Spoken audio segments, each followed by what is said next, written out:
injuries, formerly called pressure ulcers. These result from damage to the skin or underlying tissues over a bony prominence, commonly from bedridden clients who are not turned adequately, or from a medical device due to intense or prolonged pressure, like long-term use of oxygen devices, like a nasal cannula or even an oxygen face mask. But typically bed sores are the most tested here, resulting from bony prominences, basically areas that feel bony.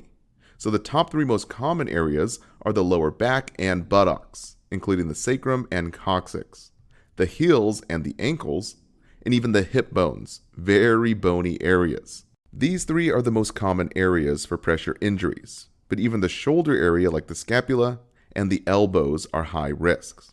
Now in terms of the causes and risk factors, just think of the patho here. The skin is breaking down from all that pressure, as well as other factors that can make the skin weak. So write this down. Bedridden clients who are immobile from either neuro issues, spinal injuries, or just intubated and sedated. Whatever the cause, being in bed for long periods of time degrades the skin. Secondly is incontinence, or having a wet bed, where clients can't keep urine in with incontinence.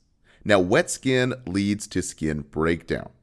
Another cause is from poor nutrition, with low protein or low fluid intake. This puts the skin at higher risk for skin breakdown, since it lacks the building blocks for healthy skin. Another cause is our diabetic neuropathy, the lack of sensation with our diabetic patients, and the lack of skin perfusion due to that thick, syrupy blood, so we end up with foot ulcers, which are very common.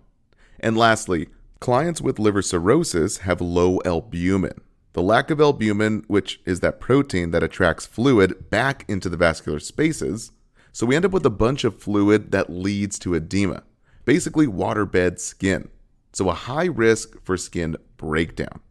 Now in terms of the 6 stages for pressure injuries, make sure to focus here on the pictures. The NCLEX and exit exams love to show pictures and ask you to name the stages.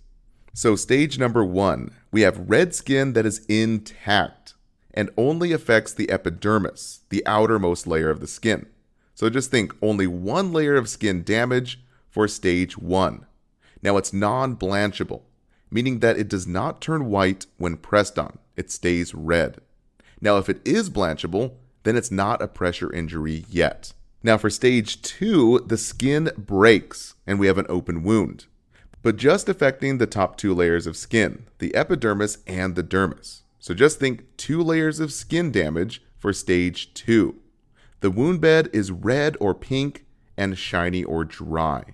Now for stage 3, we have full thickness skin loss, extending into the subcutaneous, that fatty tissue that kind of looks like bubble wrap. The wound may be tunneled under the edges of the wound bed, so just think 3 layers of skin damage for stage 3. Now stage 4, this one is the worst. It extends all the way down into the muscle, bone, or even tendon.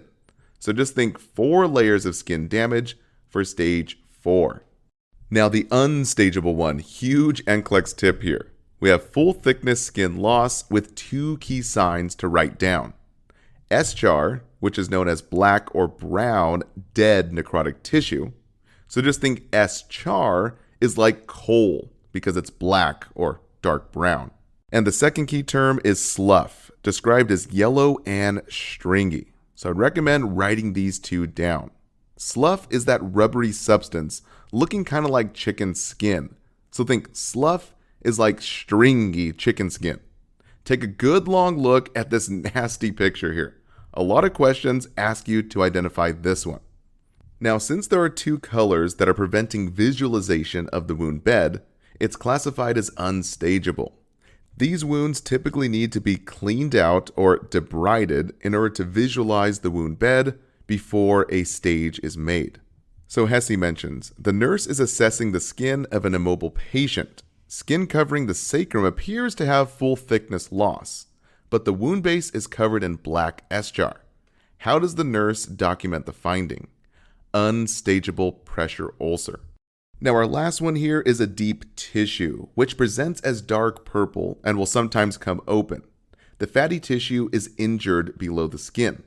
Now, it's not typically tested, but I would be familiar with this one. Now, in terms of the treatments, it really depends on the cause here. So for clients who are bedridden, we must first assess the skin and document, especially within the first 24 hours of admission.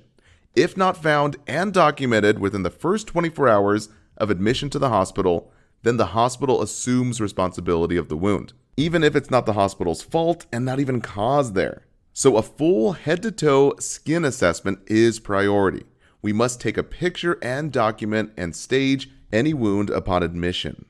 Next, we must turn every 1 to 2 hours, especially clients with high risk, like those who are bedridden. So make sure to write it down. This is done every 1 to 2 hours to relieve pressure on the bony prominences. Now, Kaplan mentions, the nurse is teaching a client with a stage 1 pressure ulcer on the greater trochanter of the left hip. What should be included in the teaching? Change position every hour. Now, in terms of nutrition, protein and fluids are priority here. So fluids at least 2 to 3 liters per day. This helps to build and maintain healthy tissues. Now, how do we know if the client has adequate fluids? Well, we monitor urine output. So write this down here. Urine output 30 mL per hour or less. This means that the kidneys are in distress. Or in this case, it means we have less than adequate hydration. So Kaplan mentions, which finding contributes to delay wound healing in a client with a stage 3 pressure ulcer? Urine output 25 mL per hour. Yes, it has to be at least over 30 mL per hour. Now, albumin is another key factor here. So albumin normally should be between 3.5 to 5.0. Remember, albumin attracts fluid back into the vascular spaces to prevent edema, that waterbed-looking skin, and help the body maintain healthy tissues. So just be sure to write it down. Albumin must be between 3.5 and 5.0. And lastly, we're always monitoring any pressure ulcer. We're looking at the stage, the size, and the color. And we can even use a key term, Braden scale. This is a rating system used to monitor risk factors for skin breakdown, which is typically done every shift. So just think the BS for Braden scale monitors risk factors for BS, broken skin. All right, that wraps it up. Thank you so much for